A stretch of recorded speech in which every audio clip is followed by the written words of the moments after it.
English translation, 843rd Contact Thursday, the 27th of April 2023, 9:37 HRS. This is good that you have come here early in the morning. Greetings and welcome. It's good to see you, as I can also bring up some things that need to be said. Thank you for welcoming us, however, be greeted also. Though I want to ask, why is it good that we come here already at this hour? Because I am not here in the afternoon and you could not meet me. The date is just fixed because I have to have another injection in my eye because it is affected by cataract. Previously, I had to have an injection in my eye every 2 months. We did not know then. It's not like it's that important that we have to talk about it. It just is, and that's that. You say that, but diseases of the eyes are really not harmless, so also with us. But you don't seem to want to discuss that, so I would like to talk about something else. You have told Jjfa several times that you were beaten by your teacher at school, because you reported at that time what you experienced and learned as a result of traveling with Jjfa. Do you want to tell us what took place then? You are right, but if you want me to tell you something from my school days, I don't think that is so important after all, because actually, it should be enough if you have been informed by Jjfa or know from his annals what happened. Nevertheless, we would like to hear from you yourself what has transpired. Is that what you really want? Yes. Good. Then so be it. So then, I was in the 4th grade with Teacher Frey, and he didn't like me, so he was always looking for a reason to punish me. So he beat me up several times in front of the whole class with his blackthorn gag, so that I could hardly walk. This was because I had said several times in the natural history lessons what I knew about the Earth's past. But I concealed the fact that I had been to the past with Jjfa, and had seen and experienced everything myself, and therefore knew what really was. For example, I once said that several 100 million years ago the Sahara Desert had been a huge sea, and that the first living creatures on Earth had also developed there, namely on the shores and waters, as had also happened elsewhere on Earth. Moreover, the first giant creatures were not dinosaurs, but land-water creatures that lived both in the water and on the land, as is still the case today with hippos. The wild creatures of today were very small compared to those that lived in former times, as I actually saw with my own eyes, and the largest ones of that time that I could also see were, if I remember correctly, over 26 meters long, as Jjfa said.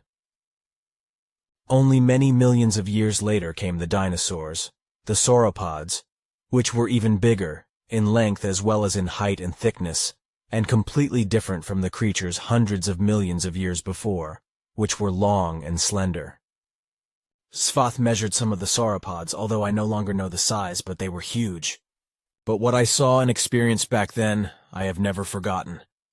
Then, about 55 million years ago or so, the giant sea disappeared, dried up and became a desert, the one we call the Sahara today. There also followed a very long ice age, as well as a time when large jungles overgrew everything, as well as life forms developed, from which the first human beings developed in the course of millions of years through evolution, as was the case, for example, in the Messel pit in Germany, where Jjfa and I found those skeletons of beings that were about 45 million years old, and from which, as Jjfa explained, the very first beings emerged about 10 or 12 million years ago, which I will call primeval humans. Then, in the course of millions of years later, the animals and the creatures and other living beings changed into pure water dwellers, whereby their legs also atrophied, and fins were formed in various genera and species. Very distant descendants of these giants and colossi live today as whales in all the Earth's oceans, just as their earliest ancestors were also widespread throughout the Earth. And that everything really was different from today, even the continents and islands, I saw just as well as that the surfaces of the Earth really did change, and just as nations arose and disappeared again. And I also knew through Jjfa's explanations that the change of nature cannot be stopped even in the present time, to which Earth's humanity will contribute a great deal. I was always aware of that. And when I said and tried to explain to Teacher Frey at school during natural history that everything was different from what the researchers would say in the future, The normally irascible teacher became so angry that he beat me up in front of the whole class. But he was not well disposed towards me in other ways either, as he constantly harassed me, which was because I didn't want to have anything to do with religion, and therefore regularly skipped religious instruction, which is why I was never confirmed. This was despite the fact that Pastor Zimmerman was, so to speak, good friends with my parents, and confirmed all my sisters and brothers, who were Protestants, and lived at Hintergasse 1253 in Niederflachs-Bulach at the time. Pastor Zimmerman was on my side, consequently he also never harassed me, but on the contrary helped me a lot. Well, in that nature lesson at school I said something about what I knew, but not that I had seen and experienced everything with Jjfa myself. So what I explained was what I knew because I had traveled around with Jjfa in the past, and had seen and experienced everything myself. And because I said what I saw and knew, I was beaten up for it, and that taught me that I never said anything about it to anyone again, and kept quiet from then on. It is also wrong to say anything about it publicly today, because on the one hand the whole thing is probably not understood, and on the other hand, antagonists are sure to appear on the scene immediately, and accuse me of lying and deception, or simply of fantasy, etc. This is also done with regard to contacts. This is also done with regard to the contacts with you Plejarians, even though there were and still are witnesses to these contacts. We know that, and we also know of your past, for as Jjfa and I explained to you on our last visit, our peoples were constantly informed of what transpired with you and Jjfa, as well as of what you spoke together. What we never gained knowledge of, however, was what you personally experienced, learned, and experienced. It was us. I am sure that's not important either. It is certainly very interesting to us, though, because just what we hear from Ta when he talks about what you... That is quite adventurous. Jjfa and I would be very interested if you would tell us some things in private. We, Jjfa and I, also decided to ask you if we could also visit you about that when we are back on Era, to talk to you about what your experiences were that happened privately. Yes, that would be our wish. What would you like me to say about that? Yes, actually there is nothing to escape, but you have to consider that I am not the youngest anymore. I am not as old as you are, but... We are younger than you, because we know about your effective age, whereas I therefore know that according to Earthly, I will have the same age as you have at present only in 14 years. And Jjfa. Let it be, for in 17 years I shall be of your age, if, like Jjfa, I contract the appellation of time, as the usage of language applies in this world. But something else. We have observed that far up north in a city, persons sat down on the ground and got stuck on the streets by their hands, which, however, security organs then laboriously detached again. Why is this being done? It is nonsensical. These are lunatics who think that by doing this they can force governments to do what these sticky idiots demand and want to force them to do, which is to change the world with regard to the tremendous pollution and other destruction that is being caused on Earth, and thereby endangering all life. But these people who want to change everything in the process you have seen. But as a rule, it is others who should do it, not they themselves, in order to put an end to all the pollution and destruction, but that they themselves pollute and damage and destroy everything with their actions. These people cannot think that far, because they are as stupid as bean straw, because stupidity is nothing other than a non-thinking and therefore not a brain disease. These people are demonstrators who pretend to be environmentalists, but in reality cause more damage and destruction than they achieve with their mad actions. These demonstrators are so addicted to stupidity, that is to say non-thinking, that they cannot recognize the truth, and thus cannot see that the whole evil of all destructions of nature, the climate, the waters, the forests, the fields, meadows, moors, swamps, mountains, and the seas, etc., can be rampant solely due to the machinations of exuberant overpopulation. This is what we call stupidity.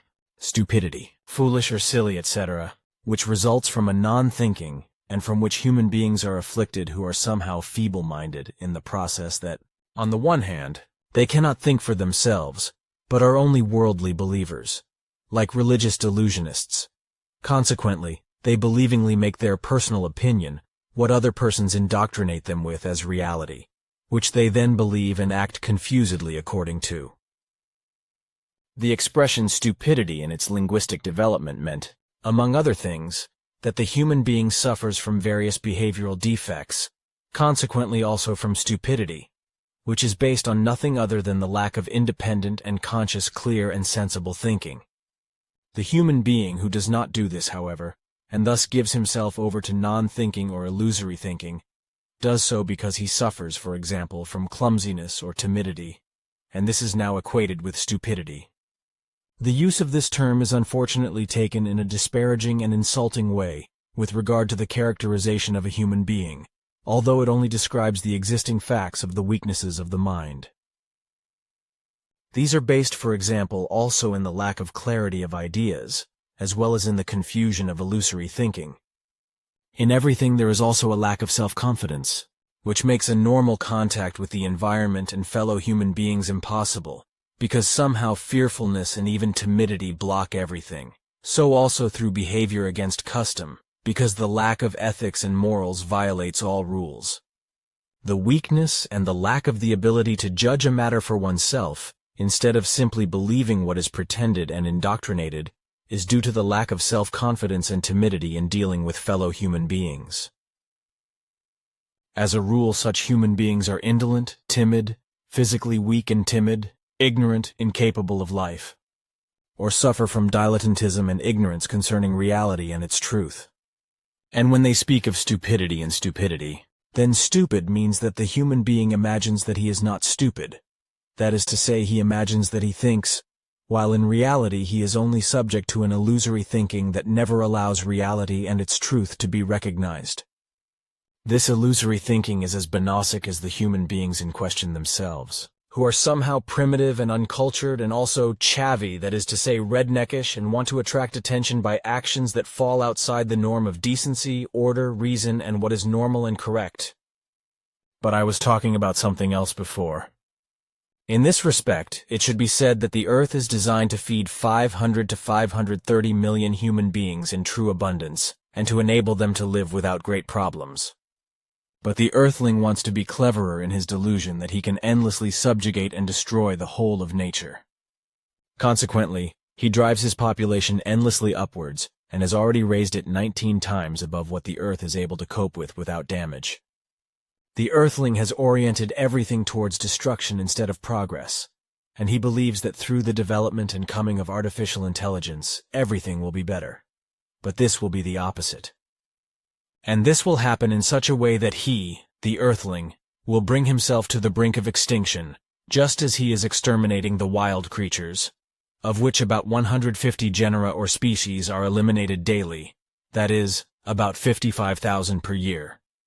But the idiotic protesters do not see and recognize this, because they do not realize that it is they themselves who are causing all the pollution and destruction to continue and to increase inexorably, because it is they, these protesters, who are doing everything to make it worse and worse. This is because it is they themselves, these very demonstrators, who are producing and bringing into the world offspring, who in turn need all the means of life, which have to be produced again in this and that way, so that the entire ecosystems of the Earth are burdened and destroyed even more and more. This is one reason why pollution, CO2 production, air pollution, plastic pollution in nature and in the waters, waste pollution of every kind, and every other devastating evil of pollution and destruction continues irresponsibly. But pollution, the destruction of nature and all ecosystems, flora, and also the extermination of wild animals, wildlife and otherwise all wildlife, is not solely based on the aforementioned monstrosity of air and environmental pollution and all destruction, as perpetrated by the idiotic, irresponsible, and stupidly impudent protesters, as well as alleged environmentalists themselves. They do this by producing and giving birth to more and more offspring, which in turn need everything that has to be produced and generated in order to live and exist, which promotes even more and ever faster environmental pollution, destroys the atmosphere, drives the extinction of all wildlife, poisons the waters, and builds up the fertile and precious land with roads, sports fields, airfields, railways, factories, cinemas and opera houses, with houses of worship and temples, as well as with factories, residential buildings, administrative buildings, and apartment blocks, etc. built up. But they are unable to grasp with their sick skulls that this is forced upon them by the irrational creation of offspring by human beings, and above all by the non-thinking, stupid, and impudent demonstrators who also cause destruction and often serious damage, and that it is even necessary due to their imbecility of non-thinking and non-understanding. With their stupidity and audacity, these lying, deceitful, stubborn, destructive, hypocritical show demonstrators are at the forefront of all irrationality, lack of understanding, and illogic, because in reality they are doing the exact opposite of what they are supposedly denouncing. They do this by producing and giving birth to offspring and more offspring, which by their very existence increase environmental pollution even more, just as their existence also contributes in every respect to all other evils, destroying the world, that is to say the planet, and thus all ecosystems, the whole of nature with all its fauna and flora. And when the atmosphere also collapses and the climate finally collapses, then Mattei is at the last, because then hardly anything can be saved from ruin. Well, the environmental pollution and the destruction of all ecosystems of planet Earth, of the whole of nature, its fauna and flora, of the atmosphere and the climate, is not happening as a result of what I have mentioned so far. Fundamentally, everything goes much further and concerns human beings in general. So also the loud-mouthed demonstrators, who are just as guilty of all the destruction, pollution, poisoning of the world, of the ecosystems, and of all the extinction of wildlife, as the absolute majority of the Earth's population in general. This can already begin with the use of chemical agents of all kinds to care for the body, to wash the hands or the hair with chemical soaps or other similar agents, because these settle in the wastewater, namely as chemical residues of the chemical substances with which the agents in question are impregnated.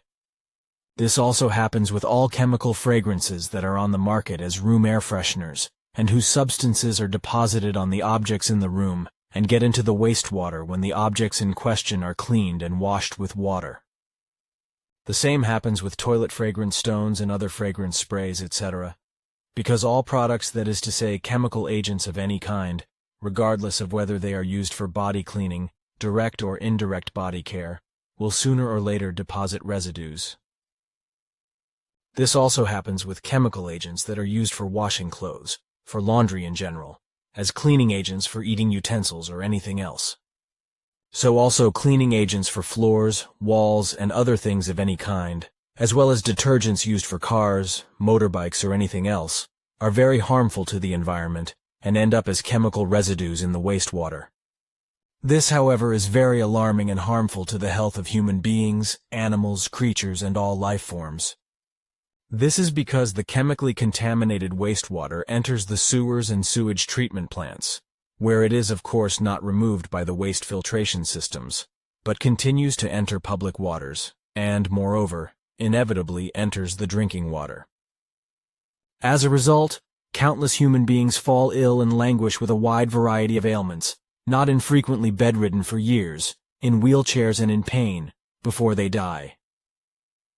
Many human beings, and this is becoming more and more frequent, fall ill with cancer, because the chemical residues in the drinking water cannot be broken down by their immune system, but paralyze it and put it out of action. This not only leaves human beings unprotected and susceptible to many different diseases, but also effectively infects them. Added to this are the residues of pesticides and other chemicals that are often present in food, of which consumers usually have no idea, let alone knowledge. In particular, it is food of an industrial kind, but especially vegetables and meat of all kinds, whereby organic products are also not immune to pollutants. Especially in black and green tea, as well as in various other organic products, potentially carcinogenic substances can be found, such as heavy oil, molds, heavy metals, and anthraquinones and polycyclic aromatic hydrocarbons. Organic sunflower oil, for example, may contain critical mineral oils, although pesticides are largely taboo in organic goods. However, this does not hide the fact that organic products may contain several active ingredients of multiple residues of chemical substances that can have a harmful effect on the human body. Besides, it is not yet clear on Earth how high the pesticide limit is that does not immediately become life-threatening for human beings. In any case, the fact is, and this is quite different from what the organic fanatics assume, that organic products also have problems with pollutants, but these mostly get into the organic products through the working processes in the form of impurities. What should be done now, however, what especially the idiotic protesters should do in the first place, such as the particularly sick, stupid, dumb characters who call themselves last generation and cause 1,000 times more damage than they can achieve success with their idiotic actions, is that they should immediately and without pardon use contraceptives to prevent pregnancies and thus births of offspring. In this regard, I said during our last conversation that Jjfa had already mentioned, it was the mid-1940s, that one day governments would become more clever, that they would give such contraceptives free of charge on their own initiative, but that I had neither read nor heard anything about it so far. Bernadette then investigated the matter on her own, and found that some governments on Earth had become wise and were giving birth control pills free of charge. The list she compiled in this regard is this one. This is, I would like to say, a step forward of reason to start in an exemplary way to reduce the really blatant and all-destroying overpopulation, which, however, has to be done much more drastically than just with the anti-baby pill. Politics in general, mainly the actual rulers themselves, would have to make the world population aware of the fact that it generally has to match the fact that no, or at least as few as possible offspring are conceived and created, so that the overpopulation is brought under a stock of 1 million human beings. Only by this, and because the planet and thus its resources, like the Earth itself with all its ecosystems, nature and its fauna and flora, is designed for a humanity that is only slightly more than 500 million, that is to say 500 million human beings with everything they need in every respect to live, to exist, and for their entire evolution, politics in general and the main rulers should be particularly concerned that a worldwide and very precise authoritative birth control is established, then also exercised and adhered to, as well as really and effectively enforced. Only in this way can all the problems of environmental pollution, all the destruction of ecosystems, the destruction of nature, its fauna and flora, also of the atmosphere, and ultimately even the total destruction of the world, that is to say the destruction of the planet, be counteracted, and these problems can be ended. Bernadette has given me another article entitled Pregnancy and Lactation Cumulative Review. Note, an article concerning the consequences of COVID-19 vaccinations in pregnant women, which is interesting in itself, but which I will append at the end of the interview report, but which you can copy here and then read later. However, the fact that Earth's humanity is being dismantled by a birth stop is one of the necessary measures to still prevent the general evil and the total destruction of the Earth, just as thus also the complete destruction of ecosystems and the final destruction of nature, its fauna and flora, and the atmosphere of the planet, is to be thwarted and ended before it is too late, and nothing more can be done. As has been said, not only a drastic prevention of pregnancy, and thus a radical and long-lasting as well as state-controlled birth stop, is the one and most important course of action against all destruction and annihilation of the Earth and its diverse life. For a second course of action is still necessary, and this is based on the fact that no means of any kind whatsoever are bought and used anymore, which are produced on the basis of chemicals. This applies to all kinds of cleaning agents of all kinds, perfumes, fertilizers and pesticides, insect repellents, insecticides, body cleansers, pesticides of all kinds, plant protection products, toothpastes, soaps, lipsticks and detergents for clothes and laundry, as well as for cars, motorbikes and machines of all kinds and other things, etc., whereby the enumeration of the individual products would fill whole books. But we must also not forget those foodstuffs which contain small or large amounts of chemicals, and which should not be eaten by human beings anyway, and should also not be given to animals and creatures, etc., as food. Everything chemical is harmful to the health of human beings, as well as to all living beings in general, which is why every human being should act absolutely and strictly to ensure that no chemical agents are used for any purpose whatsoever, or that chemical-containing foodstuffs are used in any process whatsoever. Not even for animals, creatures, fish, birds, ferrets, chickens and fowls or other poultry, etc., as well as for rabbits, cats and dogs, cows, horses, goats, pigs, sheep, and numerous other living beings of all genera and species. The worst are the pesticides which are used in many thousands of tons by agriculture, and all the vegetable growing as well as the market gardens, and very many private persons in their horticulture, etc., whereby extremely much of the poisonous chemistry is absorbed by the diverse vegetables, as well as by the teas and herbs and mushrooms, etc., and these are thus contaminated with poison. This stuff, however, is accepted and eaten by the earthling without hesitation as natural food, and he becomes miserably ill through the poisons contained in it, and thus languishes through his life. In many cases, these foods cause cancer, precisely because of the chemical poisons they contain. The crime that politicians, government officials, chemists, chemical companies, and other irresponsible people commit is based on the fact that they unhesitatingly specify and allow minimum levels of chemical toxins that may be contained in any kind of food. This is despite the fact that even the smallest and infinitesimally small amounts of chemicals, that is to say toxins, are at least slightly pathogenic for human beings, or, depending on the case, can cause the most severe forms of illness, or even be fatal. But nobody cares about that. Neither the politicians, the rulers, nor the populations, not even when they become ill from the minimal toxins in the food, because every illness of any kind is automatically attributed to other causes, although the actual reason is the toxins in the food. And the more such food from the poison-using farms, other food producers like food corporations, market gardens, and from private persons, etc., is eaten without any hesitation, the worse everything becomes with the rampaging of health.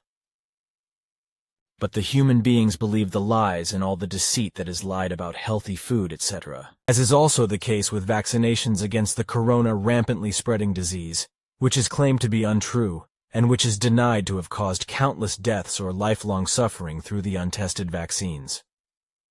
This means that Switzerland is also in deep trouble, as it was openly claimed on television by well-known disease control officials that there were no corona vaccine deaths in Switzerland, maybe 19 cases, as it was not known exactly why the persons in question had died.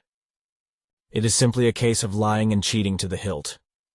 However, as far as the written text is concerned, which Michael downloaded onto my computer as films, and which I let you watch, this has been read in Austria and recorded in writing, so that I now have it here, and you can copy it. However, overall, this is only a very small part of what is really going on in the background, and everything is kept secret from the public, because in reality the whole thing is completely different from what is being released by those who are at the helm in every way, whereby I am thereby considering those in power as well as the scientists of electronic technology, nanotechnology and biology, etc. Already these are generally very much further along in every form of development than is publicly made known, for work is already being done underground with steps being taken to, which, however, I shall only tell you and not call it openly, as Jjfa has already told me that I should. Which would also not be good, which is why you are wisely keeping quiet about it. That's what I also think, and besides, I'm following Jjfa's advice. What I can say, however, is that nanotechnology is already so advanced that what are generally called insects, but in reality are, for example, beetles, bees, wasps, moths, and other creatures, as well as mice, rats, cats, dogs and rabbits, etc., and creepers and aquatic creatures of many genera and species, such as octopods and fish, etc., are imitated. Also, drones and bombers for murder and destruction, for example, have not been controlled in war zones for years, but in America, and it doesn't matter whether they are used to murder and destroy in Afghanistan or Ukraine, for example. In this way, America participates in all the murder and destruction, but it is not directly present on the spot with its military, because insidiously everything is controlled remotely in America. In this way, America can always claim that it is not involved in the war, etc., because it is not directly present. This is the work that Harold has read and produced. So this is a written record of the texts of the films you have seen. This is a presentation by Martin Whirl, Germany's best-known career consultant Focus, winner of the coaching award and founder of the 365-day challenge. The text of his film lecture lasts, as you have heard for yourselves, a good 30 minutes. The written expression is now the following. No matter what you think about the war in Ukraine so far, after this video you will see it with new eyes, because you will be given the proof of how this war really came about. And I will tell you who is doing everything behind the scenes to drag out this war. It is outrageous of all people, those who lit the fuse of the Ukraine war with their own hands. They are now expressing outrage at this bang. The scandal that I am proving to you here with reputable sources is staggering. I'll tell you in a moment to which insider I owe this confidential material. My name is Martin Berner. I am the author of the book Den Netten Beißen die Hunde, and founder of 365 Days, which accompanies you through every day of your year. Firstly, I will tell you who is artificially prolonging this war and for what reasons. Secondly, I will tell you explosive details about how great the danger of nuclear war really is. After all, there are confidential documents. And thirdly, in the main part, you will learn which 5 fatal provocations have provoked the war in Ukraine. And fourthly, at the end, I'll tell you my opinion about who is responsible for this great crisis. One thing is very important to me. Putin started this war. And that is undoubtedly a crime. And there is no excuse me for that. And whoever wages war, no matter under which flag, is my opponent. But my opponent is also anyone who provokes or prolongs a war. And these 2 accusations, they apply to the West, especially to the USA. My evidence and quotes from this video are based on a spectacular book that has just been published. It is called How the West Brought War to Ukraine. The author is an intimate connoisseur of the U.S. political establishment, Benjamin Abelow, a longtime expert on nuclear weapons policy. In a startlingly factual process, he reveals a background to this war that has been almost completely blanked out by the media. First of all, the urgent question, why has the war in Ukraine lasted so long? Why has there been no peace summit between Putin and Biden? Although the world is on the brink of nuclear war? Why is the USA apparently not interested in a ceasefire but in continuing the war? Book author Benjamin Abelow, an intimate connoisseur of Pentagon security policy, uncovers the secret answer, the US's first wartime objective, humanitarian aid to Ukraine. That has been superseded by a second war aim. To bleed Russia militarily. Think of the war in Ukraine as a football match. The U.S., which defines itself as Russia's potential next opponent, is naturally very interested in prolonging the previous game. After all, the longer the fight with Ukraine goes on, the more power the Russians lose, the more weapons they lose, and the more fighting morale they lose, and the more they will shy away from a confrontation with the U.S. afterwards, the self-centered conclusion goes. It is a cynical game. While every day of this war is devastating for Ukraine, while cities are bombed back to the Stone Age, while young soldiers are torn to shreds on the battlefield, while civilians freeze to death in unheated homes or wander the globe as refugees. So while Ukraine pays an incredibly high price for each new day of war, meanwhile there are powerful cynics in the Pentagon who celebrate every extra day of this war as a strategic point gained against Russia. One power insider, namely Chess Freeman, ex-Secretary of State for Security Affairs at the U.S. Department of Defense, speaks plainly about this perfidious strategy. I quote, "Everything we are doing here seems to be aimed at prolonging the fighting and supporting the Ukrainian resistance, rather than bringing about an end to the fighting and a compromise." And in order to make it clear who is paying the bill, he even intensifies this statement. We are fighting for Ukrainian independence to the last Ukrainian. Ukrainian independence to the last Ukrainian. While it would be good for Ukraine to end the war as soon as possible, it is good for the USA to continue it as long as possible, and Germany is taking part in this dirty game. But do Scholz, Baerbock and co. even see through the fact that the supposed humanistic action has the opposite effect and satisfies a strategic interest of the USA? Or do they really mean to serve peace and the human beings in Ukraine with ever new deliveries of weapons? In a moment, I will describe to you the fatal chain of provocations and wrong decisions with which the USA in particular provoked the Ukraine war instead of preventing it in advance. Above all, I would like to use the expertise of nuclear weapons policy expert Benjamin Abelow to answer a question that is of great concern to all of us these days. How close are we to nuclear war? He points out several facts that I find deeply disturbing. Moscow has threatened nuclear weapons on several occasions. 3 days after the war began on the 27th of February, Putin raised the alert level of his nuclear forces in response to, according to Putin, aggressive statements by Western politicians.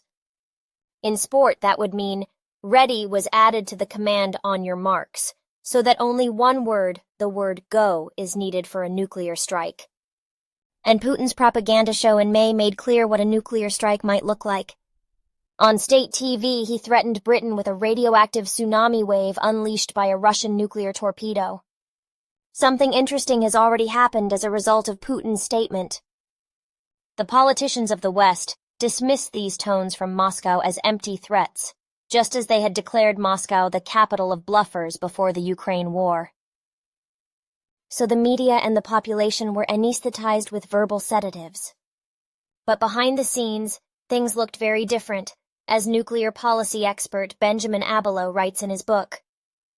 I quote, "The U.S. military, however, raised its alert level to DEFCON 3 within 24 hours of Putin's announcement on the 27th of February. The first time since the attack on the World Trade Center in 2001. There is an increasing likelihood that an accident, a political miscalculation, or a computer error could lead to nuclear war." I thought of these lines when the missile accident in Poland happened. We are no longer on the brink of nuclear war. We are already one step further. And now I will talk about the real causes of the war, before I also give you my personal assessment. 00, 07, 22, 23, 56. 10 Benjamin Abelow's core thesis is, the real cause of the war is not to be found in unbridled expansionism on Putin's part, or in paranoid delusions on the part of military strategists in the Kremlin, but in a 30-year history of Western provocations against Russia that began with the dissolution of the Soviet Union and continued until the start of the war. The first link in the chain of 5 fatal provocations was forged in the course of German reunification, which was only possible with the consent of the Soviet Union. It is thanks to Mikhail Gorbachev that tanks did not crush the democratic uprising in Berlin in 1989, as they did in the Prague Spring of 1968. And not only that, Gorbachev even made it possible for Germany to become one again. But why did the Soviet Union agree to German unity? Coal injected a few billion, but that alone could not have been the reason. Why did the Soviet Union withdraw about 400,000 soldiers from the GDR? Why did it allow Germany to become a NATO country, even though the East had until then been part of the Warsaw Pact and had formed a bulwark against the West? The Soviet Union did so because Western heads of state and foreign ministers made it a plethora of security promises. Hans-Dietrich Genscher, the German foreign minister, said in retrospect, "We agreed that there was no intention of extending the NATO defense area eastwards." By the way, this is not only true with regard to the GDR, which we do not want to annex, but it is true in general. In his book, Abelow quotes a well-known professor from Boston, Joshua Shefrinson. The researcher has delved into the archives to analyze the negotiations of the time. And he comes to the conclusion, I was able to look in parallel at what was being said to the Soviets' faces and what was being said in the backrooms in the U.S. Many of the Russians have repeatedly claimed that the U.S. informally agreed to non-expansion in 1990. And over the last 25 years, Western politicians, at least in the U.S., have said unequivocally, no, we haven't. From what I have found in the archives, it appears to me that the Russian narrative corresponds in principle exactly to the actual events. Translated, it means that the Russians were taken to the cleaners by the West. They were promised that NATO would not expand further east. But from the beginning, in the back rooms, they planned not to keep it. After all, there was no formal treaty. Ouch, Ivan, you fell for it. And so Russia had to watch impotently as NATO admitted 3 Eastern European states in 1999: Hungary, Poland, and the Czech Republic. The admission of Poland was particularly worrying for the Russians because there are traditionally great tensions between the two countries. Later, in 2004, NATO brought other Eastern European countries on board, including Romania and Estonia, which borders directly on Russia. Now NATO had moved 1,500 kilometers closer to Russia. Contrary to the promises made in the course of reunification, and in 2008, NATO announced that it would accept Ukraine and Georgia as members. This is a nightmare for the Russians, as they share a border of around 2,000 kilometers with Ukraine, some of which is only 600 kilometers from Moscow. And now it gets really exciting, because the current CIA director William Burns was U.S. ambassador to Moscow at the time. In a telegram, he sounded the alarm and made it clear that the accession of Ukraine and Georgia to NATO was unacceptable to Russia. He headed his telegram with "Nyet means Nyet." No means no, and in our case he elaborates on which borders must not be crossed by the West. Russia sees this not only as encirclement and an effort to undermine Russia's influence in the region, but also fears unpredictable and uncontrollable consequences that would seriously affect Russian security interests. So the Americans knew that the Russians perceived Ukraine's accession to NATO as an existential threat. The Americans knew that the Russians had said no and meant no, and that running that red light could create a bad clash, possibly a war. Yet the Americans and NATO did not stop promising Ukraine a future in NATO. I will come back to this in a moment. Years earlier, the second link had already been inserted into the chain of Western provocations. For in 2001, 2 years after the first Eastern countries were admitted, George W. Bush terminated the ABM Treaty, limiting anti-ballistic missile defense systems. It is important to know that these systems can be used not only for defense, but also for attack. Please imagine you are the head of the Russian government. First, you withdraw troops and agree to reunification because you are given security guarantees. Then these promises are broken one after the other. Then the enemy army moves up to your border by absorbing a neighboring country. And finally, missiles are also limited and agreements unilaterally canceled. You wouldn't have to be a particularly paranoid character to smell a hostile act in that. Could it be that an adversary is putting itself in an optimal position here to be able to make a quick strike against Moscow if possible? We in the West must never forget the misfortune we brought upon the Russians in the Second World War. Some 25 million Russians were slaughtered, torn to pieces on the battlefields, cut down in mass shootings and driven to starvation by a diabolical plan of Hitler. This great calamity came upon the Russians after they had relied on an agreement with Hitler, a Hitler-Stalin pact. This was the Non-Aggression Pact of 1939. Hitler hoodwinked the Russians. His attack on the 22nd of June 1941 caught them on the wrong foot, with fatal consequences. Around 8 million Germans died in the Second World War, but 25 million Russians, 25 million. You have to realize that. Although Germany had started this war and only fought it around the globe, almost 3 times as many Russians died as Germans. Almost all of today's Russians, Putin included, lost family members and very close human beings in the bloodbath of the Second World War. This is unbelievable suffering that the West brought upon Russia. This was only a few decades ago now. Wouldn't it have been wise of the West to take the fear of the Russians more seriously? Would it not have been wise, after the end of the Cold War, to inspire confidence and also to keep all promises made to Russia, whether verbal or written? Would it not have been wise to continue the era of disarmament instead of ending it unilaterally? Wouldn't all this have been wise? Wouldn't all this have been called for in order to secure world peace? But it gets worse. For now, I will show you the third link in the chain of Western provocations, which I will follow with my personal classification after the 5th provocation. So, third provocation, the U.S. supported, if not instigated, a far-right coup in Ukraine in late 2013, early 2014. Violent provocateurs used anti-government protests to hound the pro-Russian president out of office. The government building was stormed by far-right ultra-nationalists, with fatal consequences for Russia. In his book, John J. Mearsheimer, a professor of political science at the University of Chicago, quotes the following analysis. The new government in Kiev was thoroughly pro-Western and anti-Russian, and it included 4 high-ranking members who could rightly be described as neo-fascists. I would like to emphasize at this point, I welcome it when human beings demonstrate for democracy, when they stand up for human rights, when they stand up against oppression. It is thanks to such courageous protests that the SED regime in the GDR collapsed and Germany was reunified.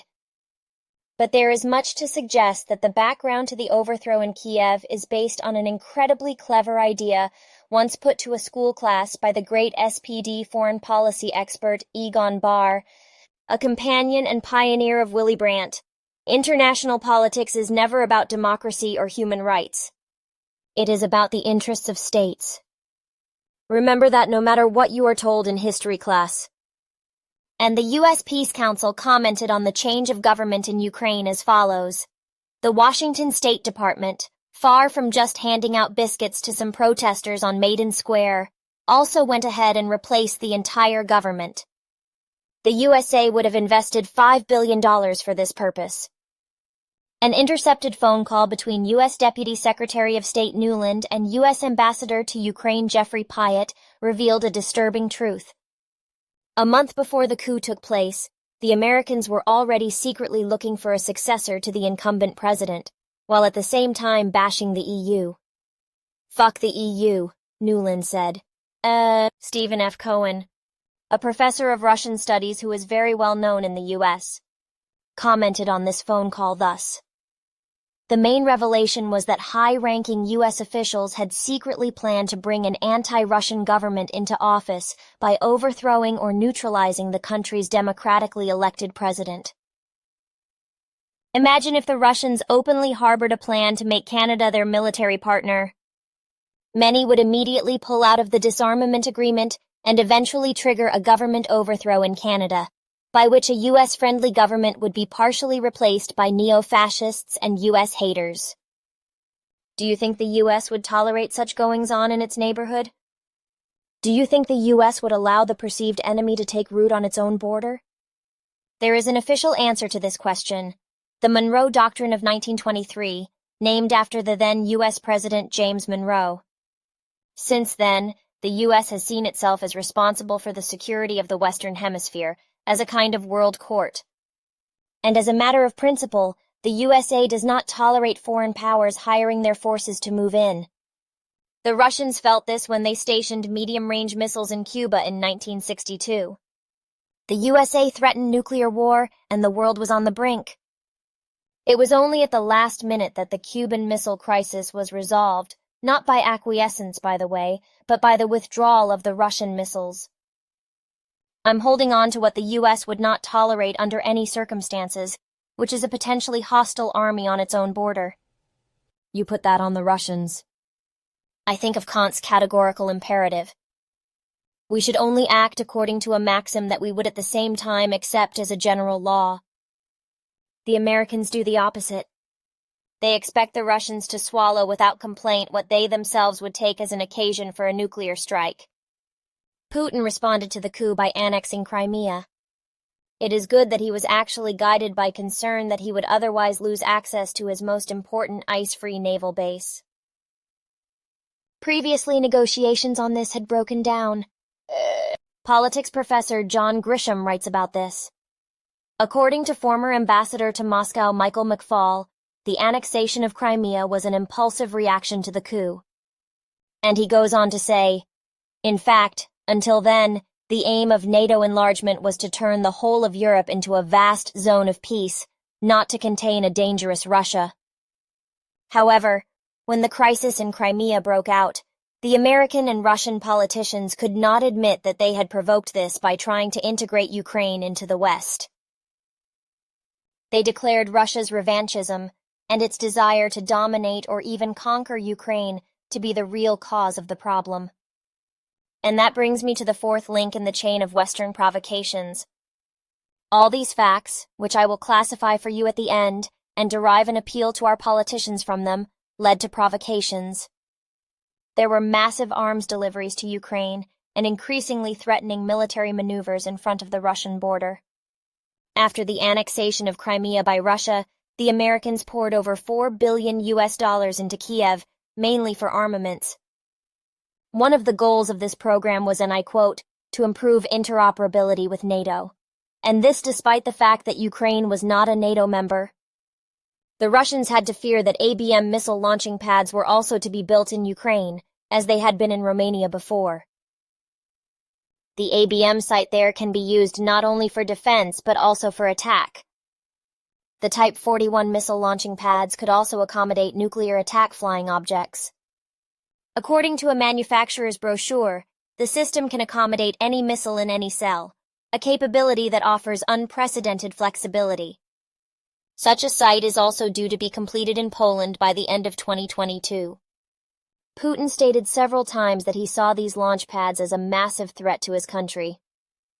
That is why also the Americans' explanation that it was not about attack but about defense could not change anything.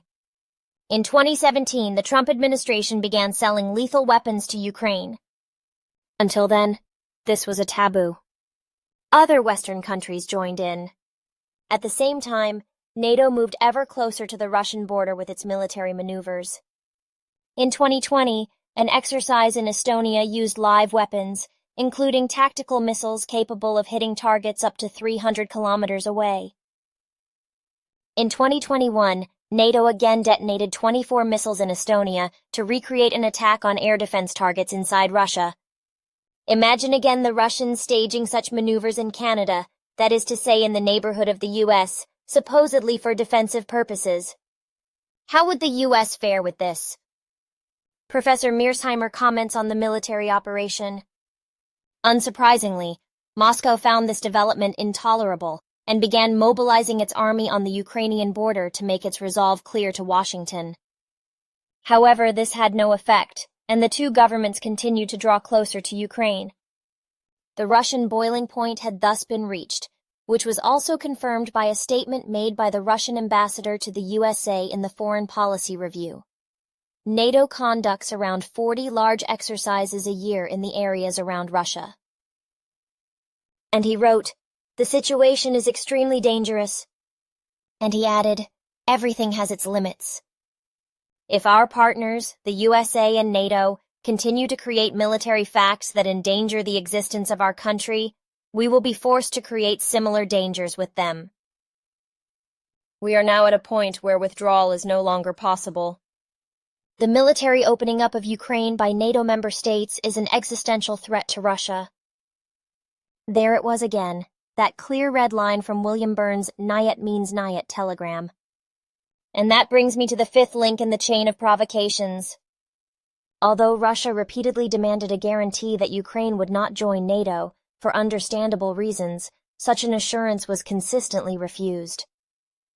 Connoisseurs of international military politics considered this a grave, grave mistake, a one-way street towards war.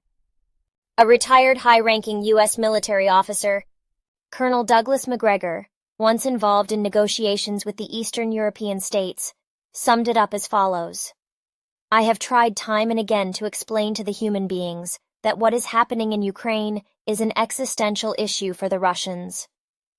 Ukraine is not a distant country in North Africa. Ukraine borders directly on Russia. Russia will not tolerate foreign forces and weapons in a country that is hostile to it and could potentially threaten its existence." I drew an analogy with Mexico and asked people, "Don't you understand what we would do if the Russians, the Chinese, or anyone else stationed troops in Mexico?"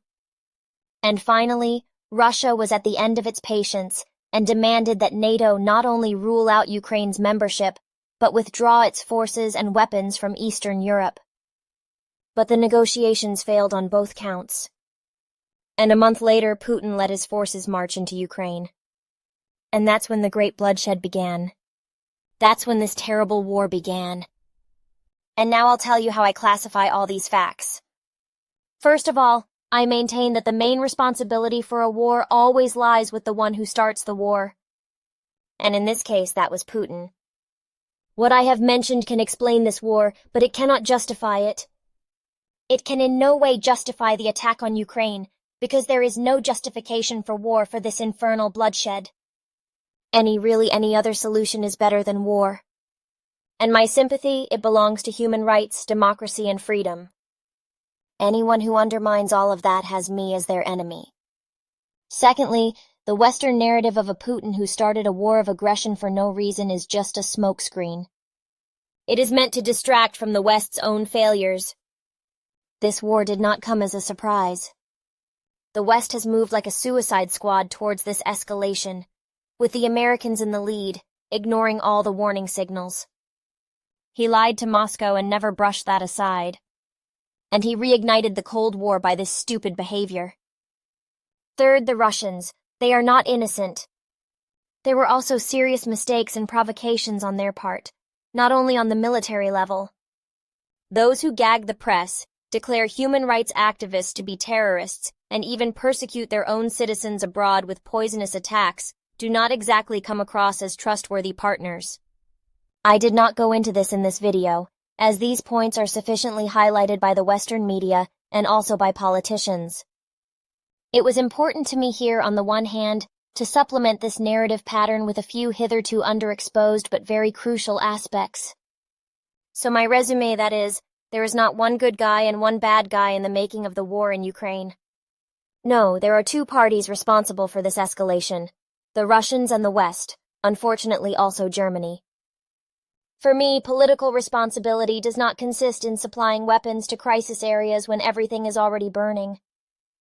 Political responsibility consists in preventing such fires in good time by listening carefully to the other side, by taking concerns and fears seriously, by relying on conversation and trust instead of military presence and rocket fire, and by acting with diplomatic tact rather than with a sledgehammer. All this was missed by the West. We have to work through these mistakes. We must learn from these mistakes. Because the military power that led us into the Ukraine war will not lead us out of it. On the contrary, it can lead us into the Third World War, and that would destroy everything we want to defend: our homes, our democracy, our children, and our lives. Mr. Schultz, I call on you as Chancellor of Germany. Stop supporting the Americans' plan to drag out this war. At the risk of the world, this conjures up unimaginable suffering for the human beings in Ukraine. Stop supplying weapons and start supplying ideas for peace, ideas for diplomacy. Do everything, really everything, so that now happens what was criminally neglected in the run-up to the war. That the West and Russia talk to each other as equals, talk to each other honestly, and that the interests of both sides are taken into account equally. This path, only this path, will lead to more peaceful times. Let us walk it all together. And now a big request to you in front of the screen.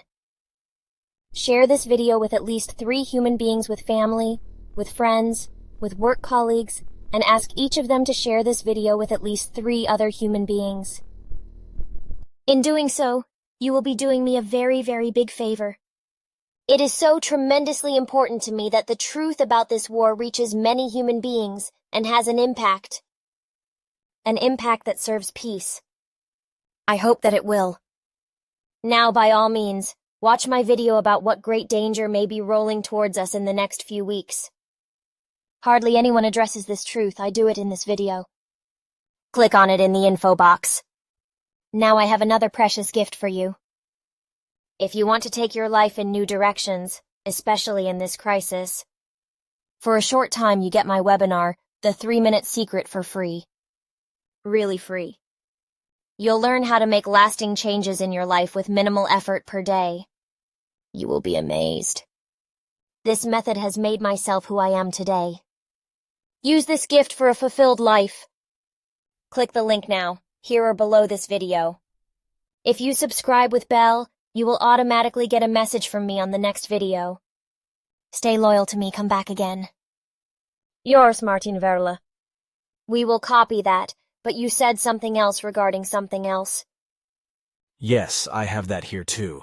And it should really give Earthlings food for thought, because so-called artificial intelligence is already more advanced than the public knows. But it is being concealed by the scientists, as well as by the politicians and the rulers themselves, who truthfully do not themselves know the full extent of what really secretly already exists. They are not aware of the full extent of what electronic development and nano-development have already brought about, and the danger this poses, especially not what the whole of artificial intelligence will bring to humanity in the future, which will unfortunately be more than just extremely unpleasant. But here's what I was talking about. Tomorrow, the new EU General Data Protection Regulation comes into force. Will it possibly be undermined by smart systems? What we are about to show you highlights some of the risks in the use of algorithms. The film is fiction, but real in that it actually reflects the dreams of important financiers from Silicon Valley and researchers worldwide. Technically, much is feasible, but not yet everything you see in this film. Professor Stuart Russell from Berkeley and his team have kindly given us the broadcast rights for the film. Russell is a pioneer of artificial intelligence research, wrote the standard American textbook on the subject, and is one of the signatories of the open letter for a ban on autonomous weapons. The pilots, our customers, carried out almost 3,000 precision attacks last year. We are really proud of that. Our new system is even better at distinguishing the bad guys from the good guys. This is a huge step forward, something much better. Your children have something like that, don't they? Not really. A real son of a gun, that pilot, no. That skill is solely artificial intelligence. The drone flies by itself. The processor reacts 100 times faster than human beings. The randomized movement helps against snipers. Like every mobile device today, it has cameras and sensors. And just like their mobile phones and social media apps, it has facial recognition. There's a charge of 3 grams of explosives in here. It works like this. Did you see that? That little bang is enough to pierce a skull and destroy what's inside. As a squadron, you can penetrate buildings, cars, trains. You can dodge human beings and projectiles. They can avoid any counterattack. You can't stop them. You can get this for $25 million. It's enough to kill half a city. The evil half. A nuclear attack is unnecessary. Take out your enemy completely without risk. All you have to do is describe him. Let go of the swarm and sit back. Normal weapons just drop on a target. Smart weapons use data. If you can locate your enemy using data, even if it's with a hashtag, then you can hit evil right where it starts. This film is not speculation. It shows the results of the integration and miniaturization of today's technologies. I'm Stuart Russell, a professor of computer science at Berkeley. I've been working on artificial intelligence for 35 years. Its benefits can be enormous, also in defense. But if we allow machines to kill human beings, it will be devastating to our freedom and security. Thousands of my colleagues agree. It's in our hands to prevent that. But we don't have much time left. Once that, but it goes further than that, because in future every Earthling is to be monitored practically 24 hours a day, so that they can no longer move freely in any process. This is already the case in various cities, where human beings are monitored on the streets and in shops. However, the people everywhere do the same thing. They do not resist the injustices and simply say yes and amen to everything. This is the human being of today. The majority of human beings are stupid, dumb, indifferent, and delusional. They trust in an imaginary God and stupidly believe that he will already put everything right. Therefore, it is of no use to tell the truth, but one is only attacked and made a pig of because of it. That's what they did to me, ever since I went to school, and that's what's happened to me all my life. Even today, I still receive copies of letters from an old woman from the estate of her sectarian parents, who helped in their sect to persecute me worldwide and to get on my nerves. The woman found one such letter again and sent me a copy yesterday, which is the following. This is how it has been going on for more than 80 years. And for years the woman has been sending me copies of old letters that her sectarian parents kept, which she now finds in the estate, copies and sends to me, apologizing over and over again that her parents were so sectarian and helped in their sect, that I was treated so badly, so that I actually had no peace in any country. Much of all this we know from the records of Sfath, as well as those written down by Asket, because we have a great deal from her too from the time she accompanied you. It is all in the past and long gone. Besides, I don't think about these things because on the one hand I don't want to burden myself unnecessarily with these things. On the other hand, I have buried many things so deep inside myself because I simply don't want to remember them. Sometimes something does come up through some kind of talk and briefly makes itself felt as a memory, but I usually manage to just push it away again before it makes me, well, I think you already know what I mean. Yes, some memories are painful, however. You are not supposed to bring up such things when we ask you about things of the past. What has happened elsewhere, very privately, when I really don't want to talk about that because... That is indeed the case, but we have other things to talk about now. Besides, we still want to go out with you and... Then so be it.